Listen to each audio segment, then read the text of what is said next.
رسميا أوغندا ستستقبل الجزائر في الكاميرون ضمن تصفيات كأس إفريقيا القادمة. قرر منتخب أوغندا وبشكل رسمي استقبال نظيره منتخب الجزائري في الكاميرون يوم 12 من يونيو حزيران المقبل، وذلك في إطار الجولة الخامسة من تصفيات كأس أفريقيا 2023 التي ستنظمها ساحل العاج مطلع عام 2024.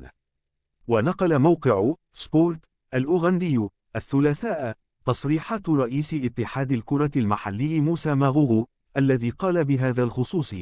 اليوم هو 25 من أبريل وهو الموعد النهائي لتقديم الملاعب المضيفة لاتحاد الكرة الأفريقي الخاصة بالجولة القادمة من تصفيات الأفريقية، ولهذا اخترنا الكاميرون لاستضافة المواجهة ضد الجزائر.